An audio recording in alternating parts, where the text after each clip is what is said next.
नमस्कार, मैं हूं स्वाति वर्मा। आप देख रहे हैं पब्लिकेशन न्यूज। वक्त हो चला है देश के विभिन्न राज्यों की अहम खबरों का। रुख करते हैं पहली खबर की ओर। पीएम श्री योजना में बिहार को मिलेंगे 3,000 करोड़ रुपए। स्कूल इंफ्रास्ट्रक्चर पर खर्च होगा बजट। बिहार को पीएम श्री योजना के तहत 3,000 करोड़ रुपए मिलेंगे। शिक्षा विभाग ने ये जानकारी दी। विभाग ने बताया कि इस वित्तीय वर्ष में केंद्र सरकार ने 3,007 करोड़ रुपए के आवंटन की सैद्धांतिक सहमति दी थी। बता दें कि आधारभूत संरचना के विकास के लिए पीएम श्री स्कूल को 2 करोड़ रुपए की वित्तीय सहायता देने का प्राविधान है। अगली खबर की ओर रुख करते बता दें, झारखंड रेल हादसे पर बोले लालू, चलते फिरते ताबूत बने रेल के डिब्बे। झारखंड के हावड़ा मुंबई मेल हादसे पर पूर्व रेल मंत्री लालू यादव ने केंद्र सरकार पर निशाना साधा। लालू यादव ने मंगलवार को कहा कि आज रेलवे के डिब्बे चलते फिरते ताबूत बन गए हैं। उन्होंने कहा कि नियमित रेल हादसे चिंता नजर है। सरकार का रेलवे सुरक्षा पर ध्यान नहीं है। लालू की बेटी रोहिणी आचार्य ने भी रेल हादसे को लेकर केंद्र सरकार को आड़े हाथों लिया। अगली खबर की ओर रुख करते बता दें, जमीन घोटाले में हुई गिरफ्तारी पर भावुक हुए हेमंत सोरेन। बोले, मुझे गलत आरोपों में जेल की सलाखों के पीछे डाला। ईडी ने हेमंत सोरेन को जमीन घोटाले मामले में गिरफ्तार किया था। अदालत से बेल मिलने के बाद हेमंत सोरेन एक बार फिर झारखंड के मुख्यमंत्री पद की शपथ ले चुके हैं।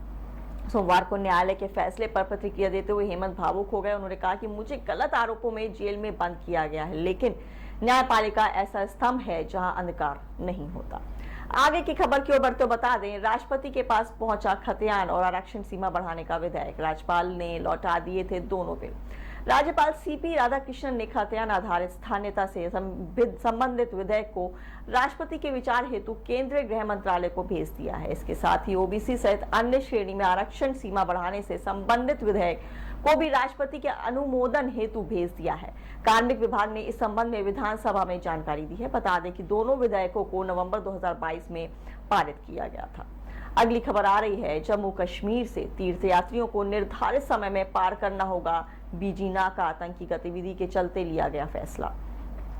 बाबा बुड्ढा अमरनाथ यात्रा के लिए प्रशासन ने पूरी तैयारियां कर ली हैं। 6 अगस्त से शुरू होने वाली इस यात्रा के लिए प्रशासन ने तीर्थयात्रियों के लिए समय को निर्धारित कर दिया है। दरअसल भिम्बर गली या बीजीनाका राजौरी और पुंछ जिले के बॉर्डर में स्थित है। इस कारण इस क्षेत्र में आतंकी गतिविधियां होती रहती हैं। इसी के चलते प्रशासन ने यह फैसला लिया है। देश की खबरों की अगली खबर की ओर चलते हुए बता दें, आतंकी हमलों पर बोले फारूक अब्दुल्ला, दोनों देश में चाहते हैं शांति, केंद्र उठाए कुछ कदम।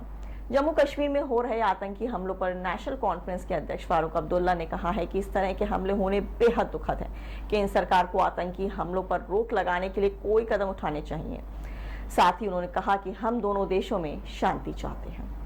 अगली खबर आ रही है, महाराष्ट्र से एनसीपी नेता नवाब मलिक को राहत मेडिकल आधार पर सुप्रीम कोर्ट से मिली जमानत। उच्चतम न्यायालय ने धन शोधन के एक मामले में महाराष्ट्र के पूर्व मंत्री नवाब मलिक को मंगलवार को चिकित्सा आधार पर जमानत दे दी है। मलिक ने उच्च न्यायालय से राहत मांगते हुए दावा किया था कि वह किडनी की बीमारी के अलावा कई अन्य बीमारियों से जूझ रहे हैं, जिसके बाद अदालत ने यह फैसला लिया है।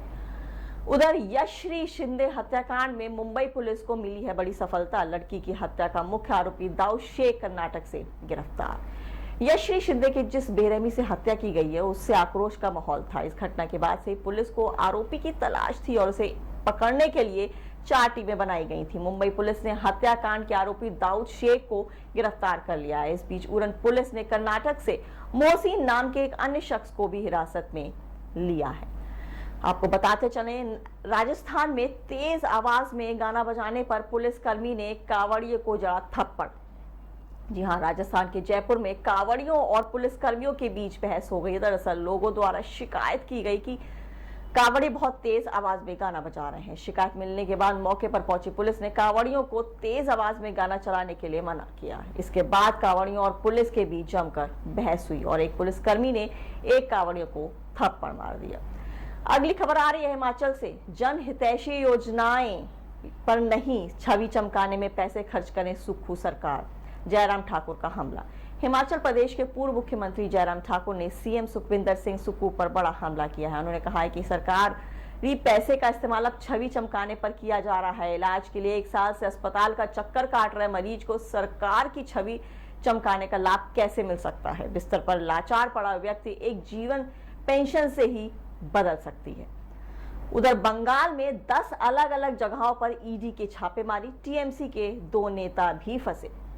जी हाँ, ईडी की टीम राशन घोटाले में मंगलवार सुबह से कोलकाता, उत्तर और दक्षिण 24 परगना जिले के विभिन्न हिस्सों में करीब 10 स्थानों पर छापेमारी कर रही है। पूर्व खाद्य मंत्री ज्योति प्रिय मलिक के करीबी चावल मिल मालिक बारिक बिस्वास के राजा रहाट 12/7 बशीरहाट के कई ठिकानों पर तलाशी अभियान चल रहा है। इस घोटाले में टीएमसी के 2 नेताओं का नाम भी शामिल है।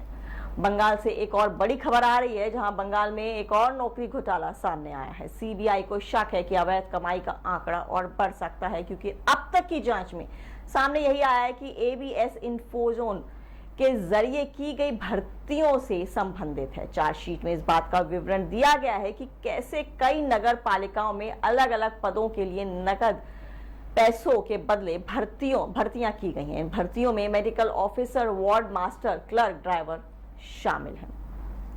अगली खबर की ओर बढ़ते हुए बता दें, राज्यपाल सीपी राधाकृष्णन ने खतियान आधारित स्थानीयता से संबंधित विधेयक को राष्ट्रपति के विचार हेतु केंद्रीय गृह मंत्रालय को भेज दिया है। इसके साथ ही ओबीसी सहित अन्य श्रेणी में आरक्षण सीमा बढ़ाने से संबंधित विधेयक को भी राष्ट्रपति के अनुमोदन हेतु भेज दिया गया है। कार्मिक विभाग ने संबंधित विधानसभा में जानकारी दी। बता दें कि दोनों विधेयकों को नवंबर 2022 में पारित किया गया था। अगली खबर आ रही है हिमाचल से। हिमाचल पंजाब में इंटरस्टेट बस रूट परमिट पर विवाद जारी। अब कमेटी सुलझाएगी दोनों राज्य के बीच मतभेद। हिमाचल प्रदेश और पंजाब में इंटरस्टेट बस रूट परमिट पर विवाद अभी भी जारी है। अब ये मतभेद सुलझाने के लिए कमेटी बनाई गई है। कमेटी सभी सबूतों के आधार पर ही कोई फैसला लेगी और दोनों राज्यों के बीच इस मतभेद को खत्म कर पाएगी। वहीं विवाद को लेकर हिमाचल के अधिकारियों ने कहा कि समझौते के अनुसार ही बसों को चलाया जा रहा है। देश की खबरों की अगली खबर है केरला से। केरल में लैंडस्लाइड में मचाई भारी तबाही। केरल के वायनाड में भारी बारिश के चलते 4 अलग अलग जगहों पर लैंडस्लाइड हुआ है, जिसमें 4 गांव बह गए। घर, पुल, सड़कें और गाड़ियों भी बह गईं। अब तक 45 लोगों की जान जा चुकी है और 100 से ज्यादा लोग मलबे में दबे हुए हैं। मृतकों की संख्या बढ़ सकती है। ऐसे ही तमाम खबरों के लिए देखते रहें पब्लिक एशिया न्यूज।